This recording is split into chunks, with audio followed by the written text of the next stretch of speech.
வணக்கம். இந்த கதையை கேட்டுட்டு இருக்க உங்களுக்கு அற்புதமான வாய்ப்பு. இந்த கதையை முழுசா கேட்ட பிறகு இந்த கதைக்கான சிறந்த தலைப்பை மறக்காம கமெண்ட் செக்ஷன்ல சொல்லுங்க. சிறந்த தலைப்பை கமெண்ட் பண்றவங்களுக்கு நிச்சயமா பரிசுகளும் காத்துக்கிட்டு இருக்கு. நீங்க கேட்டுட்டு இருக்கிறது கதை கேளு லிட்டில் ஸ்டோரி. இன்னைக்கு உங்களுக்காக என்ன கதையோட வந்திருக்கேன்னு தெரிஞ்சுக்க கதைக்குள்ள போலாமா? ஒரு கிராமத்துல சிற்பி ஒருத்தர் வாழ்ந்துட்டு வந்துட்டு இருக்காரு.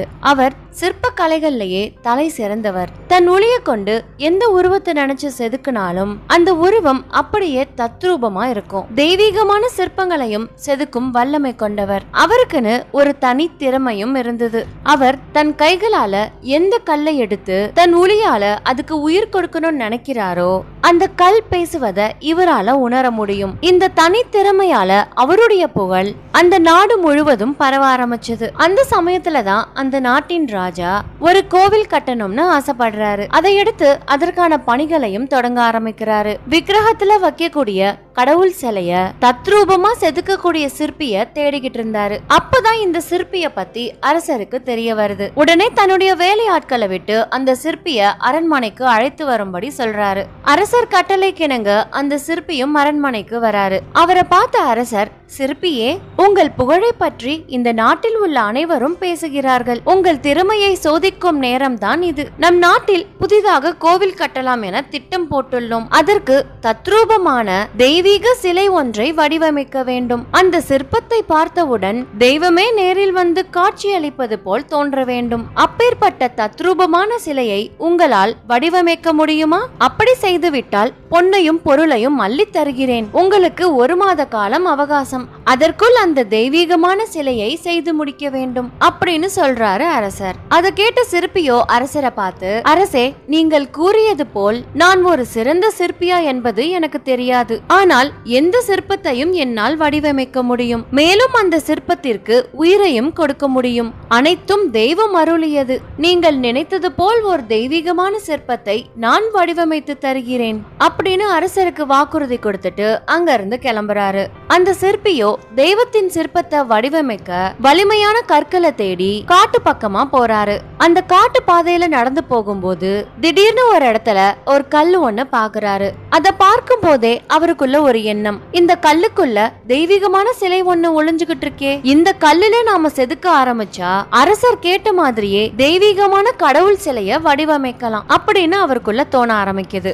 உடனே அந்த கல் பக்கத்துல போய், இங்க பாரு, நான் உன்னை ஒரு தெய்வீகமான சிலையா உருவாக்கலான்னு நினைக்கிறேன். அதுக்கு உன்னோட சம்மதம் வேணும். நீ சம்மதிச்சா என் ஒளிய கொண்டு உன்னை ஒரு தெய்வீகமான சிற்பமா என்னால மாற்ற முடியும் அப்படின்னு சொன்னதும் அந்த கல் சிற்பிய பார்த்து, சிற்பியே, அப்படியா சொல்றீங்க? நீங்க சொல்றத கேட்கும் போது எனக்கு மகிழ்ச்சியா இருக்கு. அதனால நீங்க கேட்டதுக்கு நான் சம்மதிக்கிறேன். இப்பவே என்ன ஒரு தெய்வீகமான சிற்பமா மாத்துங்க அப்படின்னு சொல்லுது. உடனே அந்த சிற்பி தன்னோட ஒளிய கொண்டு அந்த கல்ல கொஞ்சம் கொஞ்சமா செதுக்க ஆரம்பிக்கிறாரு. ஒரு சில அடிகளை கூட தாங்க முடியாத அந்த கல் ஐயோ அம்மான்னு கத்தி கூச்சலிட ஆரம்பிக்குது. சிற்பியே, என்ன ஒரு கடவுள் சிலையா செய்யறன்னு சொல்லிட்டு இப்படி எல்லாம் அடித்து கொடுமைப்படுத்துறீங்களே, என்னால வலி தாங்கவே முடியல அப்படின்னு சொல்லி அழ ஆரம்பிக்குது. உடனே அந்த சிற்பி கல்ல பார்த்து, கல்லே, கொஞ்ச நேரம் உன்னோட வலிய பொறுத்துக்கோ. நீ மட்டும் அப்படி பொறுத்துக்கிட்டீனா உனக்குள்ள இருக்க கடவுள் சிலைய என்னால வெளிக்கொண்டு வர முடியும். அதுக்கப்புறம் உன்னை எல்லாருமே தெய்வமா வணங்குவாங்க அப்படின்னு சொல்றாரு. ஆனா அந்த கல்லோ, ஐயோ, என்னாலலாம் வலி தாங்க முடியாது, என்ன விட்டுடு, நான் கடைசி வரைக்கும் இப்படி கல்லாவே இருந்துட்டு போறேன். எனக்குள்ள இருந்து எதையும் நீ வெளிக்கொண்டு வர வேண்டாம் அப்படின்னு கடுமையா சொல்லிடுது. அதுக்கப்புறம் அந்த சிற்பியும் இதற்கு மேல அந்த கல் கிட்ட பேசி எந்த பிரயோஜனமும் இல்ல அப்படின்னு நினைச்சு அந்த கல்லை விட்டுட்டு அங்க இருந்து கிளம்புறாரு. அப்போதான் அந்த சிற்பிய யாரோ கூப்பிடுறது போல ஒரு எண்ணம் அவருக்குள்ள தோணுது. உடனே அங்கேயும் இங்கேயும் சுத்தி பாக்குறாரு. அப்பதான் குப்பைகளுக்கு நடுவுல ஒரு கல் இந்த சிற்பிய பார்த்து கூப்பிடுது. அத கண்டதும் சிற்பி கல் கிட்ட போய், கல்லே, உனக்கு என்ன வேணும், எதுக்காக என்ன கூப்பிடுற அப்படின்னு கேக்குறாரு. உடனே அந்த கல் சொல்லுது, சிற்பியே, இவ்வளவு நேரம் அந்த கல் கிட்ட பேசிக்கிட்டு இருந்தத நான் கேட்டுக்கிட்டு தான் இருந்தேன். நீங்க சொன்னதை கேட்டதும் எனக்கும் ஆசை வந்துடுச்சு. நீங்க என்ன வேணும்னா கடவுள் சிற்பம் செய்யறதுக்கு பயன்படுத்திக்கோங்க. நானும் பழமையான நேர்த்தியான கல் தான். என்னோட போராத காலம் இப்படி குப்பைகளுக்கு நடுவுல மாட்டிக்கிட்டேன். உங்க ஒளிய கொண்டு என்ன செதுக்கி பாருங்க. நீங்க சொன்ன மாதிரி என்ன தெய்வீகமான சிலையா மாத்த முடியலனா என்ன விட்டுடுங்க அப்படின்னு சொல்லுது. உடனே அந்த சிற்பி அந்த கல்லை பார்த்து சொல்றாரு, கல்லே, நானும் ஒரு தெய்வத்தின் சிற்பத்தை செதுக்கணும். அந்த சிற்பத்தை செதுக்கணும்னா அந்த கல்லுக்குன்னு ஒரு தெய்வீக தன்மை இருக்கணும். ஆனா நீயும் இப்படி குப்பைகளுக்கு நடுவுல இருக்க, உனக்குள்ள எப்படி தெய்வீக தன்மை இருக்க முடியும் அப்படின்னு கேக்குறாரு. ஆனாலும் அந்த கல் சிற்பிய பார்த்து, சிற்பியே, நீங்க சொல்ற எல்லாத்தையும் நான் ஏத்துக்கிறேன். ஆனா என்னோட வெளி தோற்றத்தை மட்டும் வச்சு என்னை எடை போடாதீங்க. குப்பை மேட்லயும் கோபுரம் அமைக்கலாம்னு சொல்லுவாங்க. ஒரே ஒரு முறை முயற்சி செஞ்சு பாருங்க. உங்க ஒளிய கொண்டு என்ன செதுக்க ஆரம்பிங்க. நிச்சயம் எனக்குள்ள இருக்க தெய்வீக தன்மைய நீங்களும் உணர்வீங்க அப்படின்னு மன்றாடி கேட்டுக்குது. அந்த சிற்பியும் இந்த கல் பேசினதை கேட்டு மனம் மாறுறாரு. சரி, இந்த கல் இவ்வளவு சொன்னதுக்கு அப்புறம் நாம ஒரு முறை முயற்சி செஞ்சுதான் பார்க்கலாமே அப்படின்னு தன் மனசுக்குள்ள நினைச்சபடியே அந்த கல்லை பார்த்து, கல்லே, நீ சொன்ன மாதிரி நான் உன்னை செதுக்க ஆரம்பிக்கிறேன். அப்படி நான் உன்னை செதுக்க ஆரம்பிச்சா சில நாட்களோ சில வாரங்களோ கூட ஆகலாம். அது வரைக்கும் என்னோட ஒளிய கொண்டு உன்னை பல முறை அடிக்க நேரிடும். உன்னால அந்த வலிகள் எல்லாத்தையும் பொறுத்து கொள்ள முடியுமா அப்படின்னு கேக்குறாரு. உடனே அந்த கல் மிகுந்த மகிழ்ச்சியோடு சிற்பிய பார்த்து, சிற்பியே, நீங்க என்னை எவ்வளவு அடித்தாலும் சரி, அத்துணை வலிகளையும் என்னால தாங்கிக்க முடியும் அப்படின்னு சொன்ன பிறகு சிற்பியோ தன்னோட ஒளிய கொண்டு அந்த கல்லை செதுக்க ஆரம்பிக்கிறாரு. அந்த கல்லை கொஞ்சம் செதுக்குனதுமே அந்த கல்லினுடைய அற்புதத்தை சிற்பி உணர ஆரம்பிக்கிறாரு. அட, இவ்வளவு அருமையான கல் இப்படி குப்பை மேட்டுக்கு நடுவுல இருக்கே, இந்த கல்லுக்குள்ள இப்பேற்பட்ட தெய்வீக தன்மையா அப்படிங்கிற ஆச்சரியத்தோடவே தன்னோட வேலையை தொடர ஆரம்பிக்கிறாரு. கிட்டத்தட்ட 10 நாட்களுக்கு மேல் கஷ்டப்பட்டு அந்த கல்லை ஒரு தெய்வீகமான கடவுள் சிலையா மாத்துறாரு. அந்த கடவுள் சிலை பார்ப்பதற்கே ரொம்ப தெய்வீகமா இருந்தது.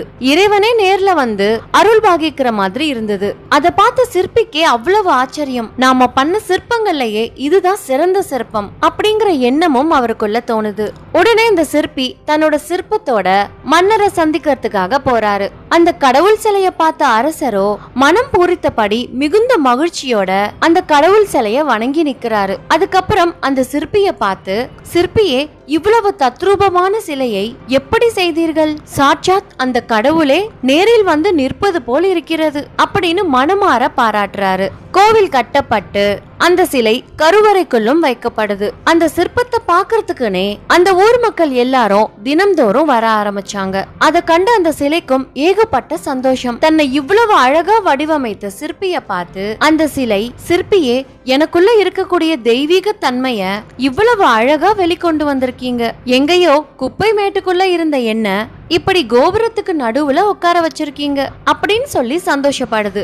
இந்த சிற்பிக்கும் அப்பதான் ஒரு விஷயம் புரிய வருது. மனசுல வைராகியம் இருந்தா குப்பை மேடும் கோபுரமாகும்னு. அப்பதான் அந்த சிற்பிய வெளியில இருந்து யாரோ கூப்பிடுற மாதிரி ஒரு குரல் கேக்குது. அந்த சிற்பியோ அங்கேயும் இங்கேயும் சுத்தி பாக்குறாரு. கருவறைக்கு ஏறி செல்லும் வழியில இருந்த படிக்கட்டுகள்ல இருந்து ஒரு கல் சிற்பிய பார்த்து கூப்பிடுறது தெரிஞ்சது. இந்த சிற்பியோ அந்த கல்லு கிட்ட போய், கல்லே, நீ யாரு, எதுக்காக என்ன கூப்பிடுற அப்படின்னு கேட்டதும் அந்த கல் ஓன்னு அழ ஆரம்பிக்குது. சிற்பியே, நான் யாருன்னு உங்களுக்கு தெரியலையா? முதல்ல தெய்வீகமான சிலைய செதுக்கணும்னு ஒரு கல்லை தேர்வு செஞ்சீங்களே, அது வேற யாரும் இல்ல, நான் தான். அன்னைக்கு மட்டும் நீங்க சொன்னதை கேட்டு நான் வலிய பொறுத்திருந்தேனா இன்னைக்கு இந்த கோவில் கருவறைக்குள்ள இருந்திருப்பேன். மக்களும் என்ன தினந்தோறும் வந்து வணங்க ஆரம்பிச்சிருப்பாங்க. அன்னைக்கு வலி பொறுக்க முடியாதனா இன்னைக்கு இப்படி எல்லார்கிட்டையும் மிதி வாங்கிக்கிட்டு இருக்கேன். இங்க வர பக்தர்கள் எல்லாரும் என் மேல ஏறிதான் போறாங்க. தினம்தோறும் அந்த சுமையை என்னால சுமக்கவே முடியல. நான் எவ்வளவு முட்டாளா இருந்திருக்கேன்னு இப்பதான் புரியுது அப்படின்னு சொல்லி அழ ஆரம்பிக்குது. கல்லே, நீ சொல்றது சரிதான். நம்ம இலக்குகளை அடையணும்னா நமக்குள்ள தன்னம்பிக்கையை நாம தான் வளர்த்துக்கணும். நம்ம வாழ்க்கையில ஒரு சில வழிகளை தாங்கிக்கிட்டோம்னா நம் வாழ்க்கை நிச்சயம் ஒரு நாள் பிரகாசமா இருக்கும். வாய்ப்புகள் வரும்போதே அதை பயன்படுத்திக்கணும். ஒரு முறை அந்த வாய்ப்புகளை தவற விட்டா அதுக்கப்புறம் காலம் முழுக்க வேதனைப்பட்டுட்டு தான் இருக்கணும் அப்படின்னு சொன்னபடி அங்க இருந்து கிளம்புறாரு. இந்த கதை நமக்கு 2 விஷயங்களை உணர்த்துது. ஒண்ணு, நம்ம வாழ்க்கையில சில லட்சியங்களை அடையணும்னா சில வேதனைகளை தாங்கிக்கிட்டு தான் ஆகணும். வாய்ப்புகள் வரும்போதே அதை பயன்படுத்திக்கணும். கஷ்டங்களுக்கு பயந்து வந்த வாய்ப்புகளை தவற விட்டாச்சுன்னா மீண்டும் அந்த வாய்ப்பு நமக்கு வரவே வராது. இரண்டாவதா, யாரையும் தோற்றத்தை வச்சு இடை போடவே கூடாது. நமக்குள்ள இருக்க திறமை என்னங்கறத முதல்ல நாம முழுசா நம்ப ஆரம்பிக்கணும். அந்த நம்பிக்கை ஒண்ணு போதும் நம்ம வாழ்க்கைய சிறப்பாவும் மகிழ்ச்சியாவும் மாத்துறதுக்கு. நிச்சயம் இந்த கதை உங்களுக்கு பிடிச்சிருக்கும்னு நினைக்கிறேன். மீண்டும் வேறு ஒரு சுவாரஸ்யமான கதையோட நான் உங்களை சந்திக்கிறேன். தேங்க்யூ.